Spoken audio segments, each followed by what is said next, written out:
ഇന്ന് നമ്മൾ കാണുന്നത് നെയ്പത്തിരി എങ്ങനെയാണ് തയ്യാറാക്കുന്നതെന്നാണ്. ഇതെൻ്റെ റെസിപ്പി അല്ല കേട്ടോ. ഞാൻ ഈ ഇടയ്ക്ക് ഒരു ഫംഗ്ഷന് പോയപ്പോഴാണ് ആദ്യമായിട്ട് ഈ നെയ്പത്തിരി കഴിക്കുന്നത്. എനിക്ക് ഭയങ്കര ഇഷ്ടപ്പെട്ടു. അങ്ങനെ കുറേ വീഡിയോ ഒക്കെ കണ്ടിട്ട് ഒരു വീഡിയോ എനിക്ക് ഭയങ്കര ഇഷ്ടപ്പെട്ടു. അതുപോലെ ഞാൻ കുറച്ചൊന്ന് ഉണ്ടാക്കി നോക്കി, നല്ല സൂപ്പറായിട്ട് കിട്ടി കേട്ടോ.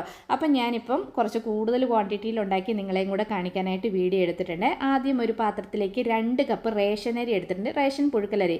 ഇതൊരു 5-6 പ്രാവശ്യം കഴുകി ആവശ്യത്തിന് വെള്ളം ഒഴിച്ച് ഒരു 6 മണിക്കൂർ നമ്മളൊന്ന് കുതിർക്കാൻ വെക്കണം. കുതിർന്ന അരി നന്നായിട്ട് ഒന്നുകൂടെ കഴുകിയിട്ട് അതിൻ്റെ വെള്ളമൊക്കെ കളഞ്ഞിട്ട് മിക്സിയുടെ ജാറിലേക്ക് ഇട്ടിട്ടൊന്ന് പൊടിച്ചെടുക്കണം. ഇത് പൊടിക്കുമ്പോൾ നമ്മൾ നൈസായിട്ട് പൊടിക്കരുത്, കുറച്ച് റവ പരുവത്തിൽ വേണം ഇത് പൊടിച്ചെടുക്കാനായിട്ട്. ഇത് കണ്ട് ഞാനിപ്പോൾ എല്ലാം പൊടിച്ച് ഒരു പാത്രത്തിലേക്ക് ആക്കിയിട്ടുണ്ട്. ഇനി അതേ മിക്സിയുടെ ജാറിലേക്ക് ഒരു അരമുറി തേങ്ങ ചിരകിയതും ഇതിലേക്ക് ഒരു ചെറിയ സവാളയും ചേർത്ത് കൊടുക്കുന്നുണ്ട്. ഇനി ഇതിലേക്ക് ഒരു 1/2 സ്പൂണ് പെരിഞ്ജീരകവും കൂടെ ചേർത്തിട്ട് ഇതൊന്ന് ഒതുക്കിയെടുക്കണം. നൈസായിട്ട് അരയ്ക്കരുത്, തരിതരിയായിട്ട് വേണം ഇതുപോലെ ഒന്ന് ഒതുക്കിയെടുക്കാനായിട്ട്. ഇനി ഇത് നമ്മൾ പൊടിച്ച് വെച്ചിരിക്കുന്ന ആ അരിയിലേക്ക് ചേർത്ത് കൊടുക്കാം.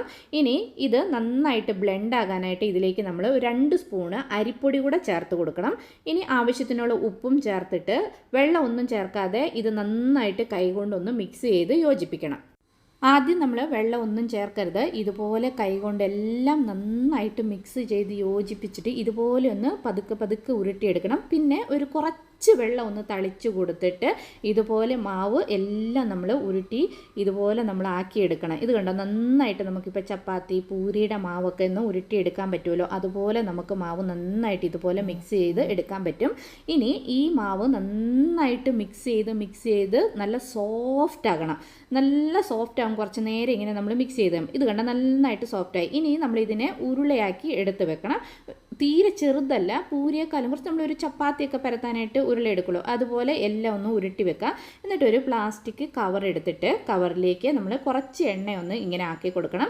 എന്നിട്ട് നമ്മൾ തയ്യാറാക്കി വെച്ചിരിക്കുന്ന ആ ഉരുള എടുത്ത് നടുക്ക് ഇങ്ങനെ വെച്ചിട്ട് ഒരു പ്ലേറ്റോ അല്ലെങ്കിൽ ഒരു അടപ്പ് എടുത്തിട്ട് ഇതുപോലെ ഒന്ന് പ്രസ് ചെയ്ത് കൊടുക്കുക. അപ്പോൾ ആദ്യം നമ്മൾ തയ്യാറാക്കുമ്പോൾ നല്ല ഷേപ്പൊന്നും വരികയില്ല, സൈഡൊക്കെ കുറച്ച് കട്ടായിരിക്കും. പക്ഷെ കുഴപ്പമില്ല, നമുക്കൊരു ഒരു അടപ്പോ അല്ലെങ്കിൽ ഒരു ബോട്ടിൽ എടുത്തിട്ട് ഇതുപോലെ എല്ലാം ഒരേ ഷേപ്പിലൊന്ന് കട്ട് ചെയ്തെടുത്താലും മതി.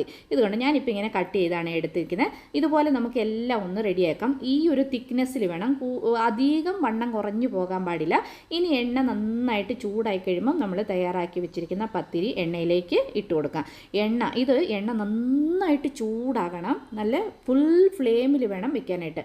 ഇട്ട് കൊടുത്ത് ഒരു 2 സെക്കൻഡ് കഴിയുമ്പോഴത്തേനും ഇതുപോലെ പൂരിയൊക്കെ പൊങ്ങി വരുന്ന പോലെ നന്നായിട്ട് പൊങ്ങി വരും. ഇനി മറിച്ചും തിരിച്ചു വിട്ട് 2 സൈഡ് നന്നായിട്ട് വേവിച്ച് വറുത്ത് ഒരു ഗോൾഡൻ ബ്രൗൺ കളറായി കഴിയുമ്പോൾ എടുത്താൽ മതി. നല്ല സൂപ്പറായിട്ടുള്ള പത്തിരി ചിക്കൻ കറിയുടെ കൂടെ ഇത് കഴിച്ചാൽ ഉണ്ടല്ലോ സ്വർഗ്ഗമാണ്. അപ്പോൾ ഒരു പ്രാവശ്യം ട്രൈ ചെയ്ത് നോക്കണേ. ഇഷ്ടപ്പെട്ടാൽ ലൈക്ക് ചെയ്യാനും ഷെയർ ചെയ്യാനും